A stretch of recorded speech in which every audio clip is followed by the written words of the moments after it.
Now, Navideta, we were. By the way, this is the Mizoram Thai. Okay. It's it is Yeah. it's a Mizo shield. Hmm. They Okay. they fight with a spear and a short sword. Okay. The short sword is very sharp. It's like a da, D-A-H, da. Right. It's used by the tribals in the northeast because it's very sharp. It's very easy to wield in a conflict, very close Close bamboo combat. jungle with Right. very tall bamboo. And you can cut your way through the bamboo with this because very sharp. Right.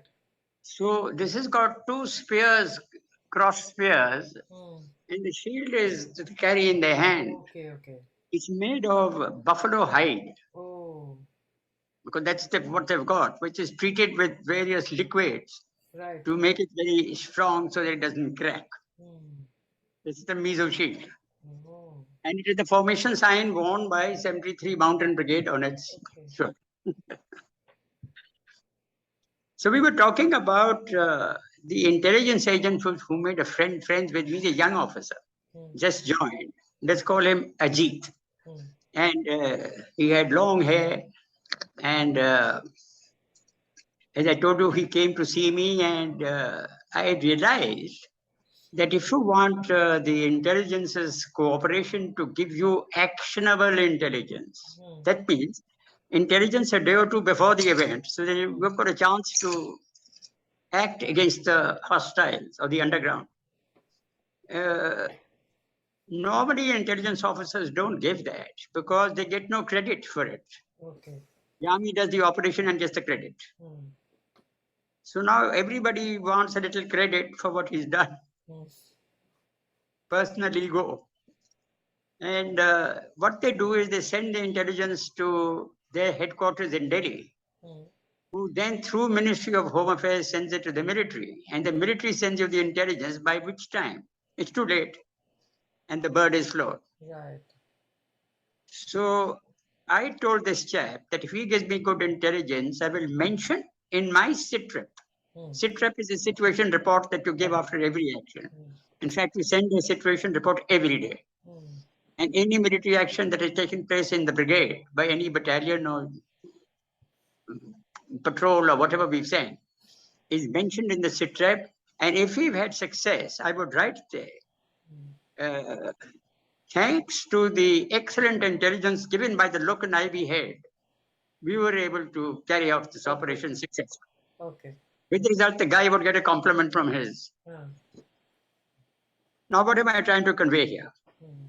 That between the services of the government of India, I've said this before, if there is close cooperation between the intelligence, police intelligence, IB, RNAW, Hmm. military man, and the executive, deputy commissioners, SDMs, etc., and the police, then you can get success. Hmm. But in this, everybody has his ego. So who gets the credit? Hmm. And I always believed that you should never take the credit yourself. Right. It is very egotistical for a person to take credit himself, even though you planned and succeeded in the operation. Hmm. Hmm. Give the credit to the others because unless they gave you the good intelligence, you can't succeed, Hmm. Hmm. right? And if something goes wrong, unless the administration holds your hand, some odd innocent chap might get killed or something. If the STNs and deputy commissioners hold your hand, then you get away with it. Hmm. So the principle here is don't take credit for yourself, give it to the others. Hmm. Hmm. Anyway, we made very good friends. Hmm. Now, coming back to this patrol that I thought of, because everybody is using incorrect means, a certain amount of chastisement, torture, etc., to extract information from people they captured. Sometimes the people they captured were innocent, they were not hostiles. But many people in Mizoram had duplicate names. Oh. So you got a list of your suspected hostiles with a particular name. Hmm. Hmm. And if you catch somebody with that name and he says, well, I'm not the terrorist, I'm somebody else, well, you don't believe when you beat him up so that you try and extract information from him. That creates bad blood between the local community and the military. And when you get bad blood in insurgency areas between the military and the civilian population, then you don't get information. Right. I mean, actionable information and intelligence is obtained by various means, not only through intelligence, but by your own activity and your friendships. It's only done when there's confidence between people.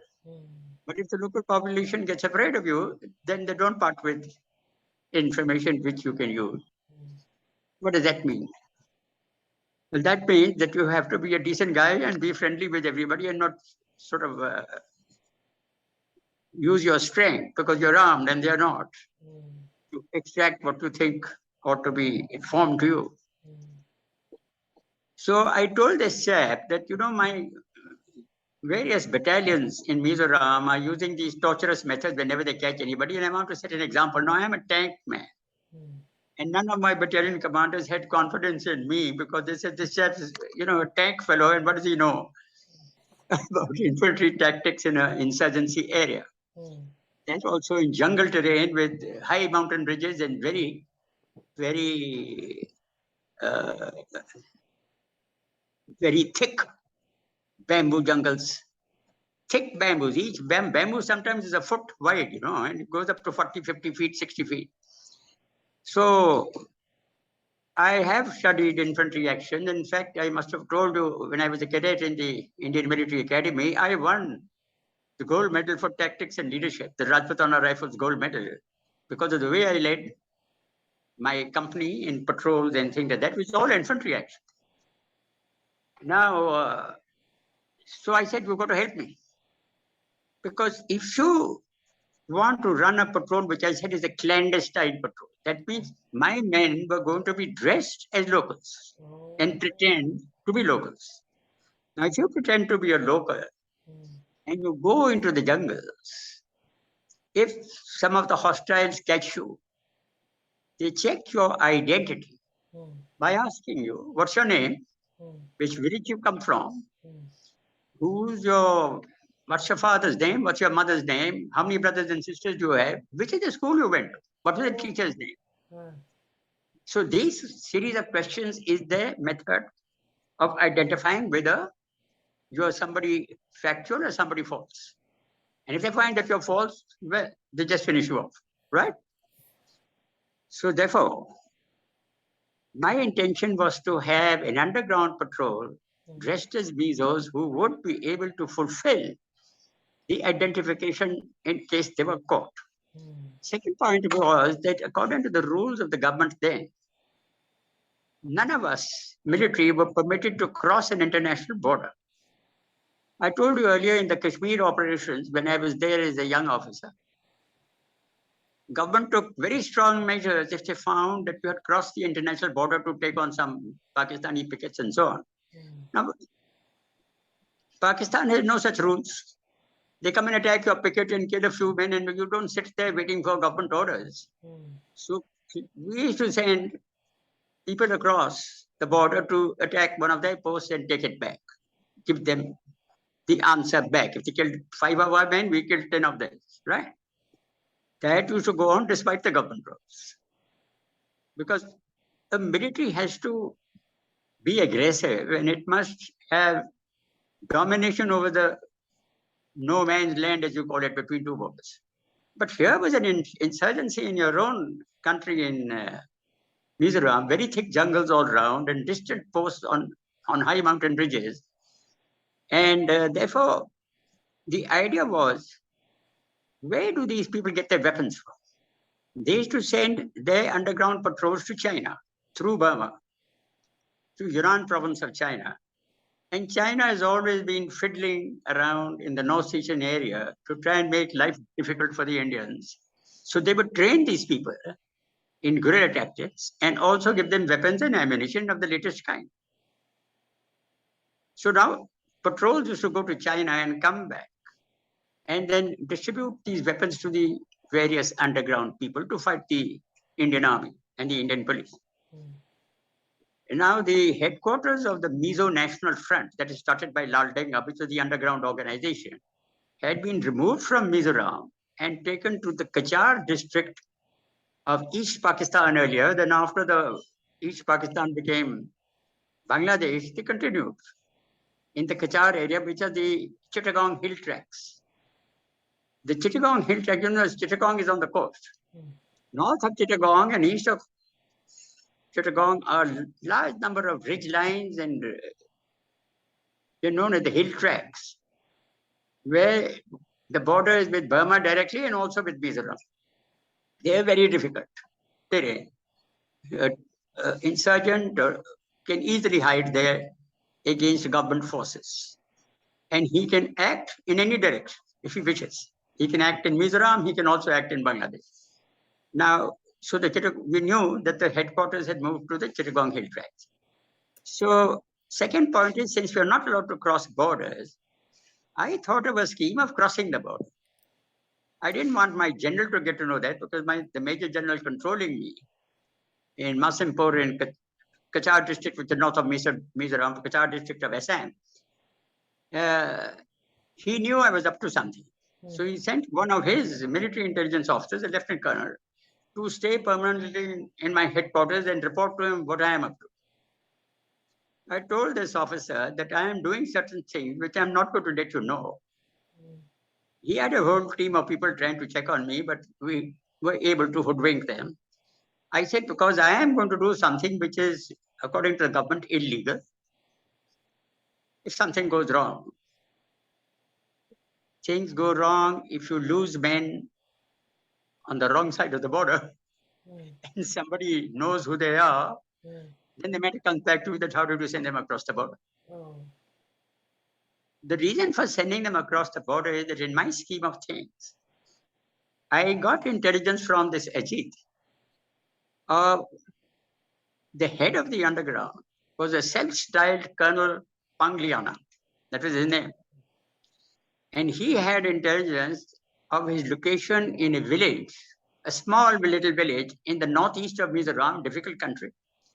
We had a post in northeast Mizoram called Nopa, Gnopa. We had a post over there.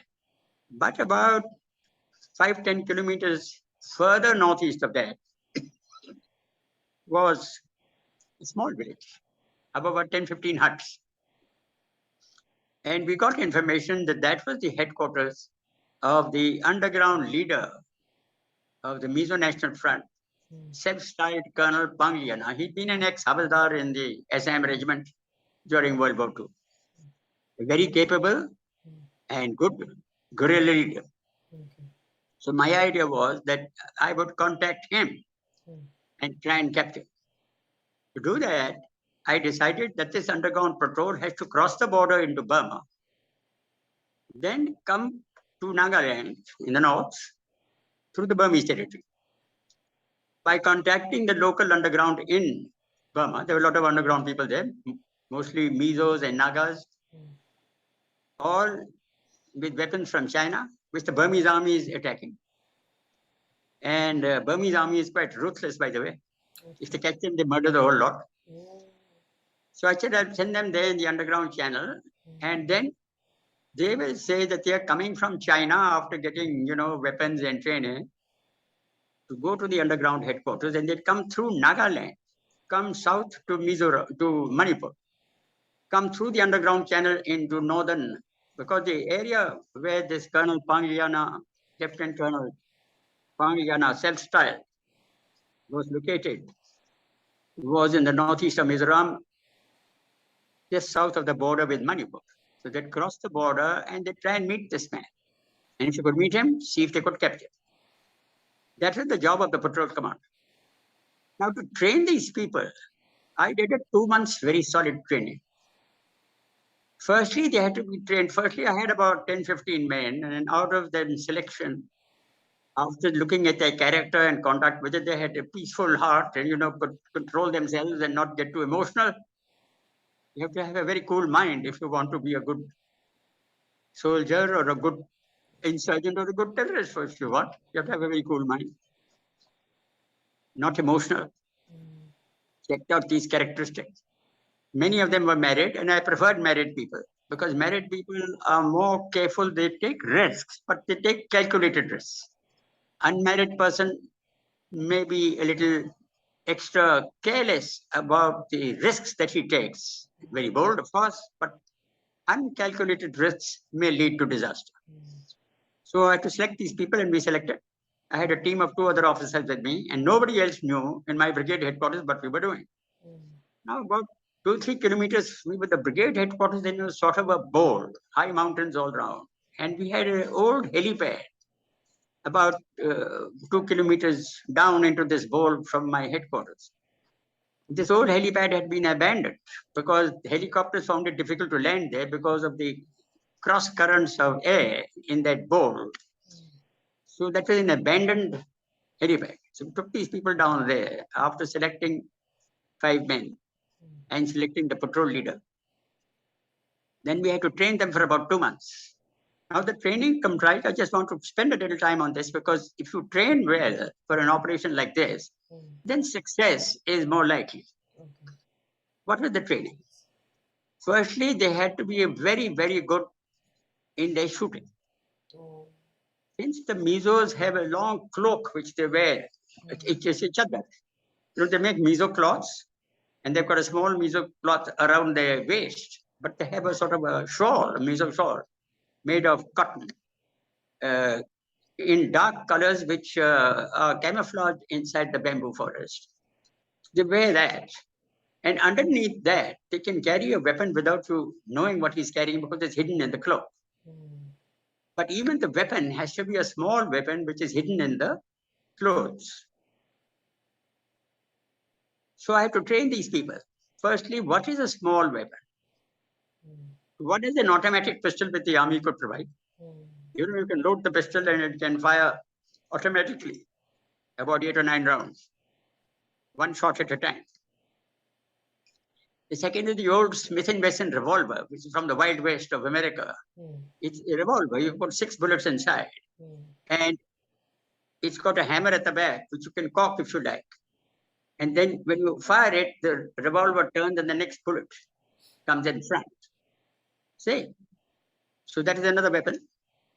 The third is what is known as a Sten machine carbine or a small carbine, which is about a foot long, a foot and a half long. Used from World War II, it's got various names. It's a close quarter battle weapon, which you can hide in your clothes.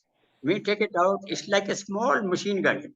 It can fire, it has a magazine of about 21 rounds, and you can fire them in a burst, or you can fire them 1 round at a time, depending on how you press the trigger. First is when what is your selection between a Sten machine carbine or an automatic pistol or a revolver? Now the patrol commander was a very good shot.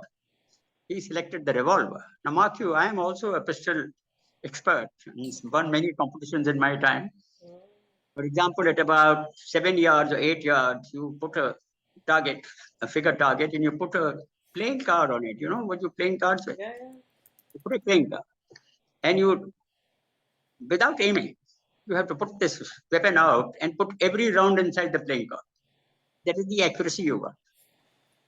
So I practiced there. And now the question of practice is that the more rounds that you fire, the better you are. And many times you don't have enough training ammunition to give too much training in the weapons to our soldiers. So I decided to produce this training. And for instance, I wanted them to hide this weapon in their clothes. That means when you're standing there, weapon can't be seen. It's hidden in your clothes. And then from about 10 or 12 yards away, we have a butt. Butt means where the targets are placed, and there are people inside a trench there to show you the target. Now, to show the target, what I did was that we took a plate, a dining plate made of aluminum, which our soldiers eat their food from. Then they go to the langar, to the cookhouse. It's a tin sort of plate, about 10 inches across. And there's a small one and there's a big, slightly bigger one. So you take the slightly bigger one, the 10-inch aluminium plate, and from the butt, they throw it in the air. And before it hit the ground, I wanted each have to put some bullets in. So they had to hide their weapon. And as soon as they saw this being thrown out of the butt, it could go left, right, up, down, wherever, because the helipad was in a high ground and there was low ground all around, cut sides all around. They had to draw the weapon and shoot into that plate before it dropped. After about 2 or 3 months training, when we had spent thousands of rounds of ammunition, and many of the weapons had to be changed because, the bore gets worn out. We had armorers on the spot to repair the weapons, etc., to change the barrel. We did that till these chaps were adept at drawing the weapon and hitting a flying plate from about 12 yards of range. That was the accuracy of the shooting. Second point they had to be trained is that each man had an identity, which my intelligence friend Ajit managed to provide. What he did was very clever. He took names of actual people who had been killed in some way or another without publicizing the fact that they were killed over the years, either by the military or the police or by circumstances. Many times you slip and you fall down the cut or something. Now only your immediate family knows. Nobody else knows that you're dead. So he selected 5 names like that and gave those 5 identities to these people. That means they had a name. They had a father's name, they had a mother's name, they had a school name, they had a village name, they had a teacher's name, they had their girlfriend's name, and who their sisters married to, and so on and so forth, because they were actual friends. They had actual names they were given. Now, to train them to do this, we moved it into their training that under no circumstances would they ever use any other name except the name that was given by the intelligence. For this, since they were with us for about 2 months or 2.5 months, you could even shake a man and wake him at 2 o'clock at night. What's your name? And he has to give the correct name as given. Who's your father? Who's your mother? Which village school did you go to? What's your teacher's name? And we train them by that. This is the training of this clandestine patrol. While all this was going on, my general was snooping around trying to find out what I'm doing. He told me that, look, you're up to something, and I'm not very happy with it. So I told him, yes, I am going to set an example as to how to deal with the hostiles, and I may succeed or I may fail. But if I succeed, we will have tremendous successes against the underground, and the insurgency will start breaking. See, if I don't succeed, then my head will roll. If I tell you what is going to happen, then you are responsible. You tell me not to do it because it's against the orders. So therefore, I'm not going to tell you. So that your head doesn't roll, but my head will. Okay. So don't make too many mistakes, otherwise we'll have to court-martial you. I said, that's fine. But I said, there's one thing I want from you. I'm not in charge of helicopters. If there is an emergency and I have to extract people from distant areas within our borders, you have to give me the helicopter. So even if I ring you up at 2 o'clock at night, say I want a helicopter, you must have brought the helicopter to me, which he had capable of doing through the Air Force at Shillong. Though he did tell me that 2 o'clock at night is not working because these are the old Soviet Union helicopters, the Mi-4. They are not very effective machines. So they can't fly during the night. They can only fly after dawn. So he says, whatever it is, earliest in the morning, I'll send you a helicopter if you send me an emergency call. That deed I got from him. Now we called this patrol Zebra. And the instructions were that you would get into Burma from Mizoram, from a place called Champhai, which is in the east of Mizoram, east of Aizawl. And then you will make your way to the underground channel. That means you'll go to the underground people there to help you to find your way. Burmese underground, which are also Nagas and Mizos, and go northward into Nagaland, enter India through Nagaland. And we gave them a whole story of where they went to Yunnan and how they met the Chinese and what training they got and what weapons they're carrying and what messages they're carrying. And then you come down from Nagaland southwards into Manipur, and from Manipur you come into the northeastern area of Mizoram. Go and meet the self-styled Colonel Pangliana, the head of the underground, and bring him back alive if possible, but dead otherwise. We want him. We want to capture him. I wanted him alive actually because we get a lot of information out of him. So that was the orders of the patrol command. In addition, I gave him one more order, and that is that if you get stuck anywhere, you go to the nearest post of our army. Of course, he won't recognize you because you're dressed like a local mizo. But if you give him a code word, which I'm going to give him, then the commander of that post and all his troops will be placed under your command. So now there is no rank here. I am not telling you any rank system. I'm not telling you what is the rank of this patrol commander. So I said, as far as you're concerned, you're just a patrol commander. What is the rank is of no interest. But if you give that code word, even in a post which is commanded by a captain and his troops, they will be placed under your command, and you can give them orders whatever way you like. That's if there's an emergency. That code word was also passed to all my battalions. We had one major battalion in the northeast who had pickets in all these areas of the northeast, including Nopa. So the order was passed that I'm sending a special patrol, and they will be concealed in their dress. I mean, they'll be dressed differently to a soldier. If the patrol commander comes to any post and gives such and such code word, so they knew the code word, you will place that patrol, that complete post under his command. With these orders, we launched the patrol after about 2-3 months of training. By about December of the year that I had reached there. And this patrol went off. It was very successful in entering Burma, and they contacted the local underground, and they all received very happily. They tested them with the identification, the way I told you. Then they were escorted to wherever they went, opposite Nagaland, which is in the north. Entered Nagaland from the Burmese border, came down through Nagaland, through Mizoram, dressed as local people, saying that we've come back from China with all sorts of important information and weapons.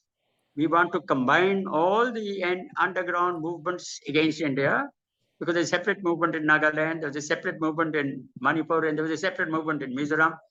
The idea that the Chinese have given us is that everybody must combine and take it on as a single entity against the Indian army in all these stations. So we have to go to the underground headquarters in Chittagong Hill Tracts to explain all this to our underground headquarters, Mr. Daldenga and others. So they did arrive in the evening in the area of northeast of Nopa, this village. Now this village, let me explain to you. It's a very steep slope, and there is a pathway. The pathway is about 2 feet wide, which is used by villagers. And the pathway is reasonably level. There are thick bamboo forests and very steep slopes on both sides. When you come to the village is, all the huts are built on stilts. You see, you have a 20-foot long or 30-foot long stilt in the slope below, and you construct the first room opposite the track. So really, the track is going on the side of the track. The entry to the top room of a house is made with wood planks and bamboo, and it's on 20-foot, 30-foot strip long poles of bamboo holding up the ground away in the slope. See, so they can build a second story below the first room and a third story below. They have a hole in one end of each room through which to put through all the rubbish and the leftovers of the food and all that sort of thing, which drops down right to the bottom where they keep their pigs. And the pigs eat up all the stuff. And then when the pigs are grown well, chefs can kill the pig and eat the pig. So it's a nice system of looking after your refuse also, because the pigs eat up the refuse. Now, they said that we got a letter for self-styled Colonel Pangliana. We have to discuss things with him. So a patrol leader went into this room, and it was at about 1 o'clock at night. And there's an old Mizo couple, who were hosting. The self-styled Colonel Pangyana is a very strongly built, strong man, about 5'7" in height, very agile, very sharp, and he was the underground leader of the insurgent organization in Mizoram. And they went to him and they wanted to discuss the politics of the movements against India and the question of independence for Nagaland and Manipur and for Mizoram. The patrol leader discussed with him. And what are the Chinese suggesting? And they had an hour's discussion, very interesting discussion, which I won't go into the details. All that was explained to me later about what are the aims and how do we succeed. So weapons were coming from China, ammunition and everything. And the Chinese had even German automatic rifles and things given to these people. Right. Then the patrol leader said, at about 2:30 at night, after having a cup of tea, now his patrol they were a 5-man patrol. So 3 of the men were outside, kept outside, not allowed to enter the hut, because self-styled Colonel Pangyana himself stood in the hut with 1 guard, personal bodyguard. So he allowed the patrol leader with 1 guard to come inside to discuss, because there's suspicion. Of course, they checked up his identity and got a satisfactory answer. And the patrol leader discussed all this stuff with them. Then, at about 2:30 at night, the patrol leader suggested that, look, we want a guide to take us through the military patrols and all that of Mizoram. Mizoram's quite a long area, and I have to go through a large number of jungle trails and hills and ditches and river lines, and the military patrolling is going on. How I should be escorted through this to reach the underground headquarters in the Chittagong Hill tracks that's across the Bangladesh border. So he said, yes, I'll give you a guide. He also explained on a small map, which he drew, as to what is the route that has to be followed, which will avoid all the military patrols. Then the patrol leader made the first mistake, if I ask him. He said, why don't you accompany us? Now, the moment he asked these questions, Colonel Pangyana must have realized that this is not a genuine patrol, because he is the leader of the underground. If you want a guide to take you through Mizoram to the underground headquarters in the Chittagong Hill tracts, you don't ask the leader to accompany. He can give you a guide, but he's the boss. And you have to defer to him as the boss. The moment he asked that question, there was just a little fire burning there. Pangyana got up, and in 2 strides, there was the Mizo huts have a large window, 2 foot by 2 foot, roughly, on the khud side, the slope side, to get fresh air and all that. He just took 2 strides and jumped out of the window. And the fall must have been about 25 feet. But the Mizos are very strong, so they know how to fall. They fall on their shoulder, give a roll, and they disappear in the jungle. You can't find them. So he leapt out of the window. But the patrol leader, with all his training, was very fast indeed. He drew his revolver of 6 shots and fired 2 bullets into Pangyana as he was jumping out of the window. Now this hit his spine at the back. So he fell down at the bottom, groaning and moaning, because he had been injured, severely injured. He was not able to get up and run. Then outside, when the shots took place, Pangyana's 4 or 5 men, they caught hold of the 3 men of the patrol who were outside and puked them to say that you are bloody enemy. But they just fought it out, and then the patrol leader and his personal bodyguard came out, shot 2 of them, and released 2 out of the 3. But one person, the youngest of the lot, the hostiles caught hold of him and jumped into the cut side. Now, the cut side is about 20 feet below with thick bamboo forest. And there was a big shouting going on there. So, patrol leader, it was absolute pitch black night and a very thick jungle in which they done. So, patrol leader walked straight up to the Nopa picket with another couple of kilometers, gave his code word, and got the Nopa picket under his control. Right? Then he got the whole. He managed to collect about. Now this is a not actual town of Nopa. This is north of Nopa. We had the picket. It was a UPPAC picket, and the man in charge was a captain level police officer from the Uttar Pradesh Provincial Armed Constabulary. This is UPPAC. Okay. So since he had the code word, the chap came in, this horrible looking local Mizo type with filthy clothes, came and gave him the code word. So he placed his picket under his command. So he said, leave.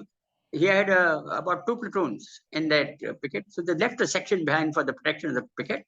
He took the rest of the platoon and a half with him and surrounded the area where this little action had taken place. And meanwhile, that fellow who had been captured, he was screaming at the top of his voice because one of the hostiles in his struggle bit off his ear. So he was screaming in pain. So they knew where he was in the dark jungle because of the fact that he was screaming in pain. So they surrounded that and surrounded that area in the jungle and started closing in where the noises were coming in. So when they came closing in, shouting his name, the 3 or 4 hostiles who had caught this fellow, they ran. And they managed to recover this man. Because I had given orders that we will not have any live prisoner taken by anyone. So they got their man back, but he was bleeding from the ear. So they took him back to the post, got him first aid with the medical orderly. And then they sent a message to me that I want to extract the pole immediately, the patrol immediately. That message I got in the brigade headquarters at about 4 o'clock in the morning. I immediately rang up my general to say I want a helicopter. So general said, all right, we'll order the helicopter to come to there's a small airstrip in Mizoram, about 10, 15 kilometers from Aizawl in a valley. It's a place called Turial. There's an airstrip of it, which can land Dakota type aircraft. And it's not an easy airstrip because it goes up and down a bit. And during World War II, it was my elder brother's engineer company which constructed this airstrip. So I sent my brigade major, who was a tall, handsome artillery officer called Madan Verma, very earnest. I said, you take up this helicopter, go to this village north of our post, pick up this patrol and bring it back here. And we sent a message to the patrol leader that you please collect there in the same village where he had taken over the picket, and the helicopter come. So my BM went with the helicopter and asked the pilots to go in that direction. So the pilots asked, where are we to land? They said that you go to so-and-so village. So the pilot said that that village does not have a helipad. We cannot land. It's a very lumbering sort of a helicopter. They said there's no trial landing done there and there's no helipad. Therefore, we can't go. So my brigade major, being rather an earnest chap, he took out his pistol. He said, I order you to go. Otherwise, I'll shoot you. So the pilot said, put that